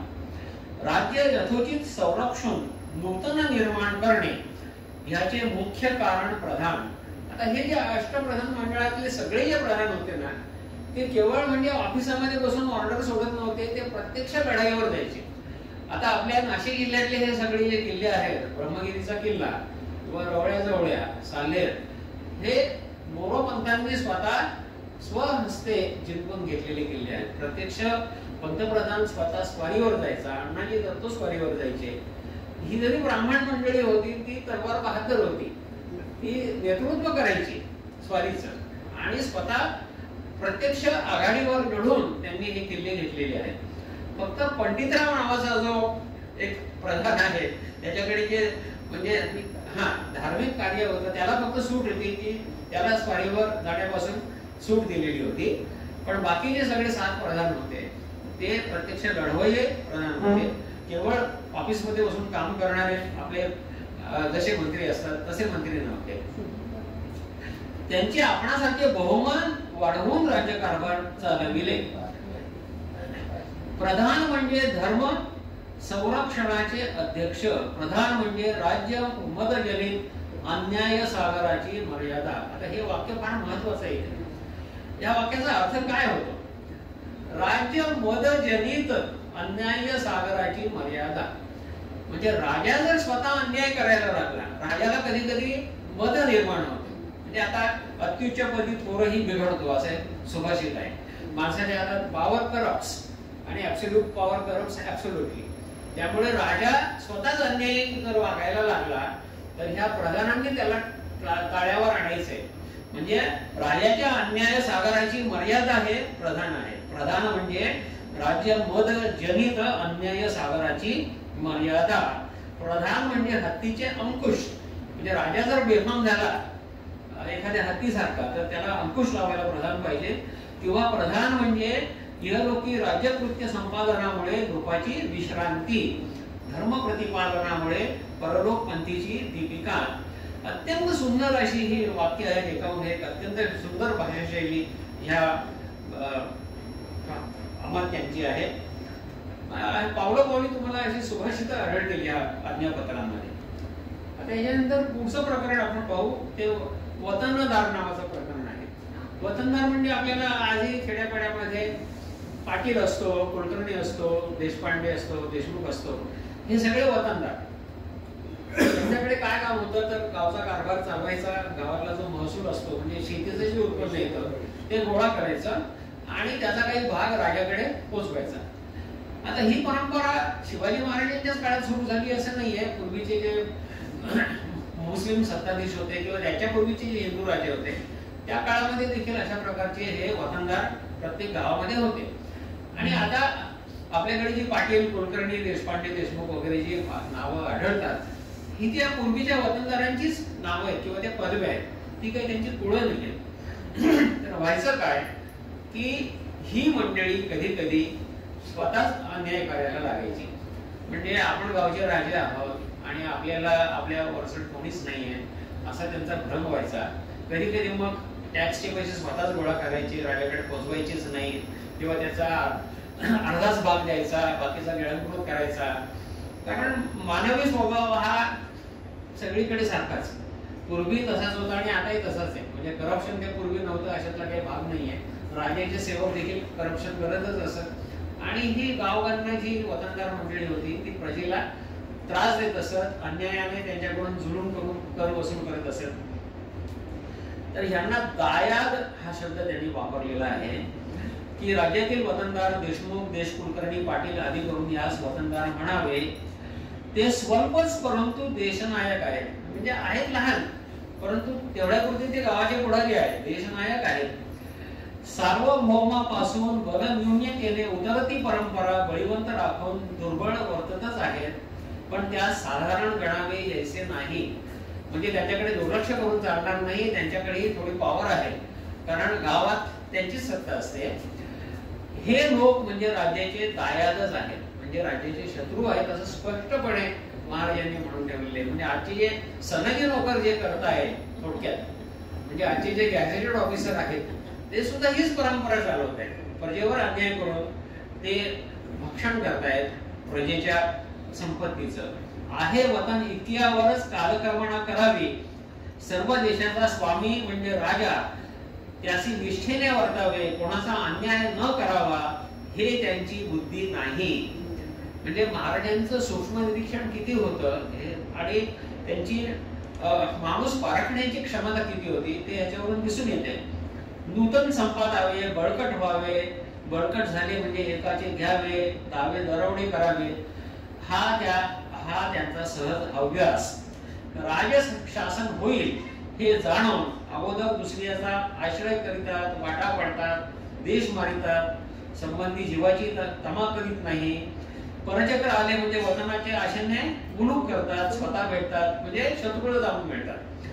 तर हे उद्योग त्या काळामधली जी देशमुख मंडळी होती त्यातली बरीचशी आदिलशाही सेवक होती आणि अत्यंत या देशमुख लोकांनी महाराजांना सगळ्यात जास्त त्रास दिला आणि त्यांना एकत्र आणण्याचं काम, महाराजांच्याकडे वळवण्याचं काम हे कान्होजी जिधेंनी केलं. कान्होजी जिधे हे बाळी नावाच्या गावाला राहत होते रोहितपुरामध्ये आणि तिथे त्यांनी महाराजांना खूप चांगली मदत त्या काळामध्ये केली. म्हणून बरेचसे देशमुख हे महाराजांना वर्ष झाले आणि नंतर त्यांनी स्वराज्याची चांगली सेवा पण केली. जसं बांधव देशमुख आहे. आता बाजीप्रभू देशपांडे हे बांधव देशमुखांचे सेनापती होते आणि त्यांची सगळी जी सेना होती ती बांधव देशमुखांची.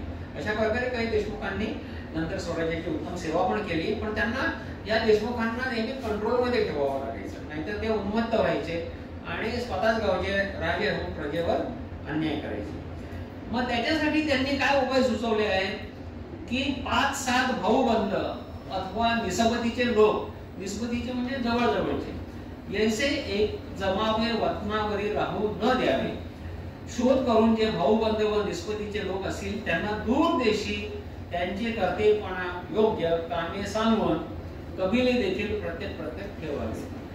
मग महाराजांनी याच्यावर काय उपाय शोधून काढला, त्यांना दूरच्या काहीतरी मोहिमा सांगायच्या. हे सगळे भाऊबंद एकत्र ठेवले तर ते आपापसात प्रॉपर्टीवरही भांडतात किंवा मग एकत्र येऊन राजाला त्रास देतात. म्हणून यांना लांबच्या मोहिमा कुठेतरी काढून तिथे पाठवून द्यायचं, म्हणजे मग त्यांचा उपद्रव जो आहे तो कमी होईल आणि स्वराज्याला त्यांचा उपयोग होईल.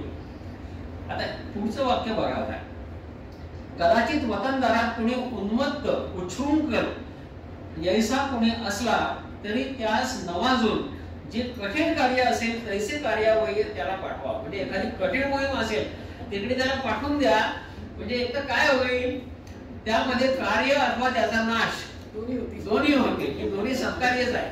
म्हणजे तिकडे जो त्यांनी जी मोहीम फत्ते केली तर आनंदच आहे, तिकडे जो खपून गेला त्या मोहिमेमध्ये तरी एक त्रासदायक माणूस नष्ट झाला. म्हणजे महाराजांची बुद्धी कशी झाली होती उलटसुलट प्रकारे याचे अतिशय उत्तम उदाहरण आहे. आणि त्यातून पुढे अजून हा मास्टर स्ट्रोक आहे, त्यातून पुढे वाचला तर आणखी कठीण कार्य सांगावे. त्यातून जर वाचला तो माणूस तर त्याला आणखी कठीण कार्य सांगावे. आता त्याच्यानंतर मग दान धर्म कशा प्रकारे करावा याबद्दल महाराजांनी लिहिलेलं आहे. तर महाराजांचा एक अलिखित नियम होता की कोणालाही जमीन दान द्यायची.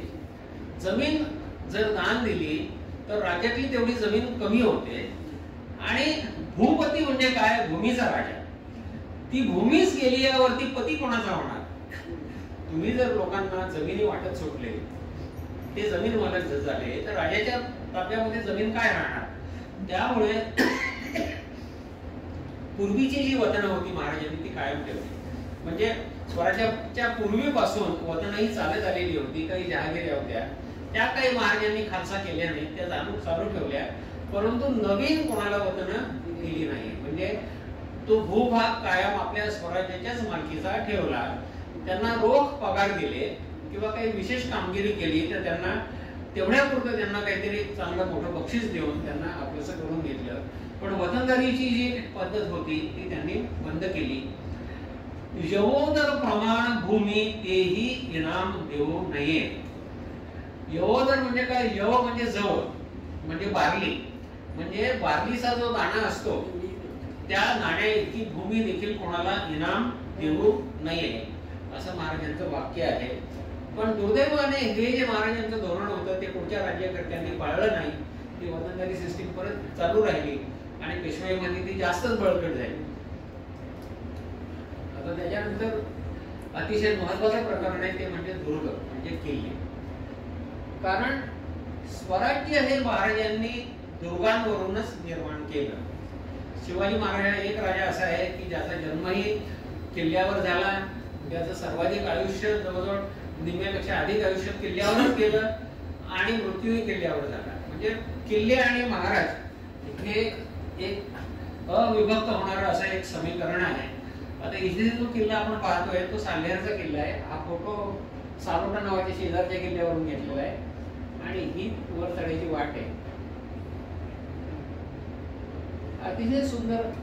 हा महाराष्ट्रातला सर्वाधिक उंचीचा किल्ला आहे. म्हणजे कळसुबाई हे सगळ्यात उंच शिखर आहे 5800 फुटाचं. त्याच्या खालोखाल काहीतरी 5100 फूट याची उंची आहे. म्हणजे सर्वात उंच किल्ला आणि जवळजवळ तिसऱ्या चौथ्या क्रमांकाचा डोंगर असा हा साल्हेरचा किल्ला आहे. आणि हे जे सर्वोच्च हा जो पॉईंट आहे इथे परशुरामाचं मंदिर आहे. इथपर्यंत जाता येतं, या वाटेने वर चढावं लागतं. त्याच्यानंतर हा वळसा असा घालून पूर्णपणे पलीकडून ती वाट जाते. त्याच्यानंतर ह्या पॉइंट पर्यंत जाताना 4-5 टप्पे लागतात असे आणि मग हे सर्वोच्च शिखर हे साल्हेर परशुरामाचं मंदिर इथे आहे.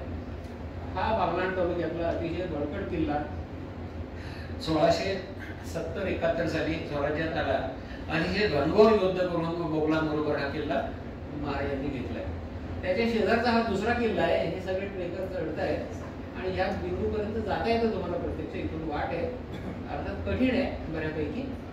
आणि किल्ल्यावर आता काही फार काही बांधकाम नाहीये पण अतिशय सुंदर असा हा किल्ला आहे. याचं नाव सालोटा. हा साल्हेरच्या शेजारचा त्याच नामेतला किल्ला आहे. यावरून किल्ल्यांची काही वैशिष्ट्ये आपल्याला कळून येतात. किल्ला कसा बांधावा त्याविषयी महाराजांनी अतिशय बारीक सारीक सूचना केलेल्या आहेत की तो दुर्गम असला पाहिजे. दुर्ग ह्याचा या शब्दाचाच अर्थ जाण्याला कठीण, दुर्गम असा प्रकारचा जो किल्ला असतो तिथे शत्रूला सहजासहजी प्रवेश करता येऊ नये. आता ही जी तोफ आहे ही स्वराज्यातल्या फार मोठ्या तोफांपैकी एक आहे. म्हणजे जसं विजापूरची जी तोफ आहे ती अजून मोठी मुलुक मैदान किंवा कलाब मांगडी. ही तोफ हरगडावरती आहे. मुल्हेर नावाचं जे गाव आहे त्या मुल्हेरच्या शेजारी एक हरगड म्हणून एक किल्ला आहे, त्याच्यावरती ही तोफ आहे. आणि हे पाठीमागे हे 2 शिखर दिसत आहेत आपल्याला. हे ओळखता येतील का आपल्याला काय ते? बापूंना कदाचित माहिती असते. हा धोडक नाही आहे, हे मांगी तुंगी आहे. तुंगी आहे आणि हा मांगी आहे. मांगी आणि तुंगी हे सेलबारीतले डोंगर आहेत आणि हा हरगड हा डोलबारीतला डोंगर आहे. ह्या पॅरलल अशा रांगा आहेत. किल्ल्यांची काय काय वैशिष्ट्ये असतात, किल्ले कशा प्रकारे बांधायला पाहिजे, किल्ल्यावरती पाणी पाहून अगोदर किल्ला बांधावा, त्याच्या वाटा सगळ्या दुर्गम असाव्यात किंवा जर सुगम असतील तर त्या तोडून टाकून दुर्गम बनवाव्यात. जिथे थोडाफार भाग सुगम आहे तिथे कडेकोट बंदोबस्तासाठी भिंत बांधावी. या सगळ्या सूचना, बारीक सारीक सूचना, किल्ल्यावर झाडं कोणकोणती लावावी, किल्ल्यावर माणसं कुठल्या कुठल्या प्रकारची ठेवावी, मग त्याच्यामध्ये गवंडी आहेत, सुतार आहेत, ह्या सगळ्या प्रकारच्या बारीक सारीक सूचना या दुर्ग ह्या प्रदेशात या प्रकरणामध्ये महाराजांनी केलेल्या आहेत. किल्ल्याच्या शेजारी दुसरा डोंगर नको कारण त्याच्यावरती तोफा चढवता येतात. जसं रायगडाला पोखरा डोंगरावरून तोफांचा भडीमार करून रायगड ताब्यात घेतला इंग्रजांनी. तर किल्ल्याला एक वाट असणं हा सुद्धा मोठा दोष आहे. कारण शत्रूंनी जर ती वाट आक्रमण केली तर दुसऱ्या वाट्याने पळून जाता आलं पाहिजे. ह्या सगळ्या अत्यंत बारीक सारीक सूचना याच्यामध्ये आलेल्या आहेत आणि गड किल्ले गडावरूनच हे स्वराज्य निर्माण केलं आणि किल्ल्याचं महत्व काय आहे ते ह्याच्यामध्ये लिहिले महाराजांनी की औरंगजेबासारखा महाशत्रू महाराष्ट्रावरती चालून आला. औरंगजेबासारखा महाशत्रू चालून येऊन विजापूर भागानगर म्हणजे हैदराबाद त्या कालचं म्हणजे जिथे कुतुबशाह होता, विजापूर भागानगरासारखी महासंस्थाने आक्रमिली. संपूर्ण 30-32 वर्षेपर्यंत या राज्याशी अतिशय केला. त्याच यत्नास असाध्य काय होते, औरंगजेबाला काय अशक्य होतं, परंतु राज्यात किल्ले होते म्हणून अवशिष्ट तरी राज्य राहिले. पुढे पूर्ववत करावयास अवकाश जागला. या उपरी ज्यास राज्य संरक्षण करणे आहे त्यापेक्षा अधिकोत्तर साधने त्यांनी स्वतः गडकोटाची उपेक्षा न करता परमसावधपणे असतील गड किल्ले यांची यथोक्त मजबूती करावी. त्याच्यानंतर त्यांनी हवालदाराची, किल्ल्याचा जो प्रमुख असतो त्याला हवालदार म्हणतात म्हणजे किल्लेदार. त्याच्यानंतर सरनौबत, त्याच्यानंतर चिटणीस नाना प्रकारची तिथे असायचे, 18 कारखाने असायचे किल्ल्यांवरती. यांची कार्य काय त्याच्याविषयी बारीक सारीक सूचना केलेल्या आहेत. त्यांच्या बदल्या कराव्या. हवालदार 3 वर्षात बदलावा, सरनौबत 4 वर्षात बदलावा, असं सगळं.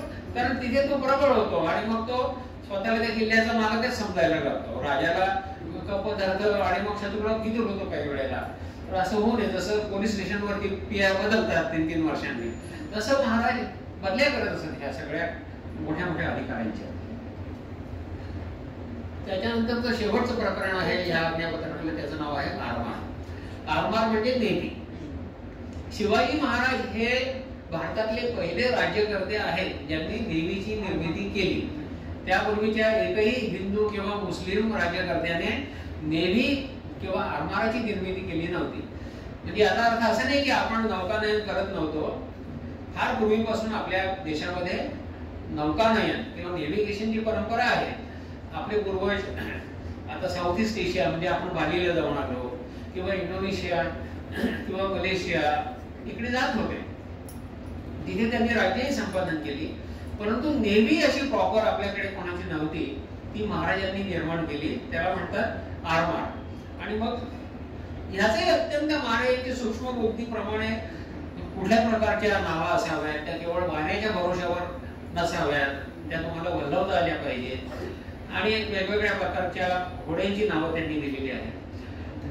याच्यानंतर एक अतिशय सुंदर महाराजांच्या दूरदृष्टीचं आणि रयतेवरती त्यांचं किती प्रेम होतं ते दाखवणारं इथे एक आज्ञापत्र आहे. तर ह्या आज्ञापत्रात महाराज असं म्हणतात की जहाजांसाठी लाकूड लागतं आणि ते लाकूड तुम्ही कुठून मिळवणार. तर त्यासाठी जी आज्ञा दिली आहे ह्याच्यामध्ये महाराजांच्या मनोवृत्तीचं आपल्याला दर्शन होतं आणि त्यांना आपण जाणता राजा का म्हणतो आणि महाराज हे आपल्यासाठी सगळ्यांसाठी दैवत काय आहे याचं दिग्दर्शन ह्या आज्ञापत्रामध्ये होतं. की ह्या जहाजासाठी लागणारी जी लाकडं आहेत ती आंबे, फणस वगैरे असे जे महावृक्ष आहेत त्यांच्यापासून आपल्याला ते लाकूड मिळतं.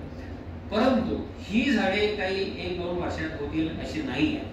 ही झाडे खूप वर्षांपासून त्या शेतकऱ्यांनी किंवा मालकांनी त्यांची निगराणी केलेली असते आणि तुम्ही जर ती तोडली आणि मालकांकडून ती हिसकावून घेतली तर तुम्हाला शिव्याशाप बसतील आणि त्या शिव्याशापामुळे आपलं राज्य नष्ट होईल. तर कुणाकडून ही अन्यायाने जबरदस्तीने हे लाकूड घेऊ नये किंवा ही झाडे तोडू नये आणि बहुत काळ जतन करून वाढविलेली ती झाडे तोडीली त्यांचे दुःखास पारावार नाही. एकाच दुःख देऊन जे कार्य करीन म्हणेल ते कार्य स्वल्प काळेच बुडून नाहीसे होते किंवा प्रजापीडनाचा दोष पडतो. जगातल्या फार थोड्या राज्यकर्त्यांनी इतका खोलवर विचार केलेला आहे की प्रजेला पीडन करून आपली संपत्ती वाढवू नये. त्याच्यापैकी महाराज एक आहे. म्हणून महाराजांपेक्षा फार मोठे मोठे सम्राट होऊन गेले ज्यांची राज्य फार अगदी किलोमीटरच्या हिशोबाने नाही अक्षांश रेखांशाच्या हिशोबामध्ये होते. म्हणजे आता मंगोलियाचा जो सम्राट होता चंगीज खान, संबंध सायबेरिया म्हणजे अक्षांश रेखांशाच्या हिशोबामध्ये त्याचं राज्य होतं. महाराजांना आपण का मानतो की ते रयतेचे राजे होते आणि गरीबातल्या गरीबात जो माणूस आहे त्याचं संरक्षण त्यांनी केलं. त्याच्याविषयी त्यांना प्रजा ही त्यांना अपत्याप्रमाणे होती. रयतेचा राजा असं त्यांना म्हणतात. याचं कारण हेच आहे. तर म्हणून ही गोष्ट सर्वथा होऊ देऊ नये. आणि जर एखादं जीर्ण झाड असेल, कामातून गेलं असेल, तर त्या धन्याला द्रव्य देऊन राजी करून संतुष्ट करून, म्हणजे विचार करा आजच्या राज्यकर्त्यांमध्ये सुद्धा इतकी डिसेन्सी नाहीये. आता म्हणजे कोणाचे शेतकऱ्याच्या शेतात घुसून एखादा अधिकारी आला तर तो हुकूम सोडतो, जा रे 4 हरभऱ्याची ताटं किंवा भुईमुगाची ताटं उपटा किंवा ऊस उपटा. महाराजांनी ते सुद्धा आपल्या प्रजेला करून दिलं नाही आहे. म्हणून आपण महाराजांना दैवत मानतो. त्याचं हे कारण आहे. आणि इथे जे एक वर्णन केलेलं आहे त्याच्यापेक्षा चांगलं वर्णन काही महाराजांचं असू शकत नाही. मी म्हणतो रामदास स्वामींचे हे शब्द आहेत. माझ्याबरोबर आपण सर्वांनीच म्हणूया आणि मग या व्याख्यानाचा आपण समारोप करूया. शिवरायांचे आठवावे रूप, शिवरायांचा आठवावा साक्षेप भूमंडळी. शिवरायांचे कैसे बोलणे, शिवरायांचे कैसे चालणे, शिवरायांची सलगी देणे कैसी असे. सकल सुखांचा केला त्याग म्हणून साधिजे भोग. स्वराज्य साधनाची लगबग कैसी केली. याहुनी करावे विशेष तरीच म्हणवावे पुरुष. याउपरी आता विशेष काय लिहावे. शिवरायासी आठवावे जीवित तुणमत म्हणावे. इहलोकी परलोकी उरावे कीर्ती उभे. निश्चयाचा महामेरू बहुत जनांसी आधारू. अखंड स्थितीचा निर्धारू श्रीमंत योगी. धन्यवाद.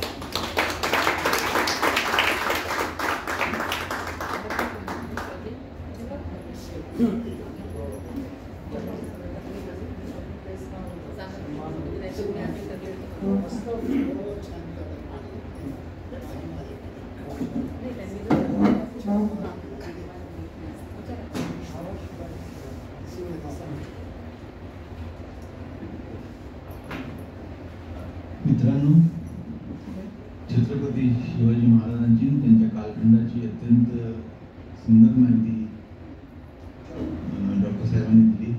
त्याबद्दल त्यांचे आपण सर्वांनी अभिनंदन करूया. टाळ्या वाजून सगळ्यांनी. मी डॉक्टर बापू साहेबांना विनंती करतो त्यांनी आभार प्रदर्शन करा.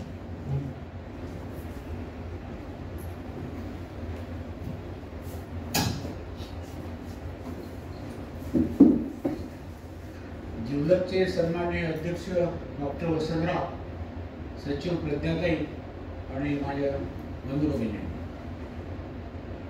बाळगंगाधर टिळक म्हणायचे की स्वराज्य हा माझा जन्मसिद्ध हक्क आहे. तसं डॉक्टर रवीचं आभार मानणं हा माझा जन्मसिद्ध हक्क आहे असं म्हटलं तर काय भाव करणार. डॉक्टर रवीने जिथे भाषण दिलं असेल, ते रोटरी असो किंवा आपले जिवलग असो, त्याचे आभार प्रदर्शन मी जाणूनपूर्वक केलेलं असं मला स्मरतं.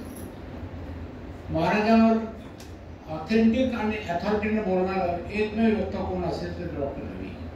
अनेक वक्त्यांची मी भाषणं ऐकली महाराजांवर, की ते न घडलेला स्वतःच्या इतिहासात त्यात घुसवतात. ही अतिशय वाईट प्रथा आहे. डॉक्टर रवीने जे आज्ञापत्र आपल्याला या जी माहिती दिली, मी पहिल्यांदाच महाराजांचे आज्ञापत्र ऐकले. महाराजांचे अनेक गुण सांगण्यासारखे. मी फक्त या प्रसंगी एकच गुण सांगेल की कुठलीही स्त्रियावर छेडछाड झाली की महाराज अजिबात सहन करत नसेल. त्याला हत्तीच्या पायाखाली देण्याची शिक्षा होत असे. आज ती शिक्षा जर चालू राहिली असती तर मला वाटतं गावोगाव आपल्याला हत्ती दिसले असते.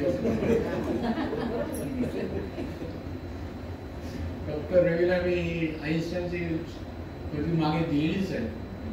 परंतु पुढच्या जन्मात कोणाचा विश्वास आहे का माझा विश्वास आहे, पुढच्या जन्मी प्रत्येकाच्या मेंदूमध्ये ब्रेन मार्टर डॉक्टर रवीची जशी आज आहे तशी मिळावी एवढंच या मेडिकल फेडरेशन प्रार्थना करून आपल्या क्लबच्या वतीने त्यांना आपण जे झाडाचं नाव मला माहित नाही, आपण ऑक्सिजन प्लांट द्यायचो. हे कौन दिली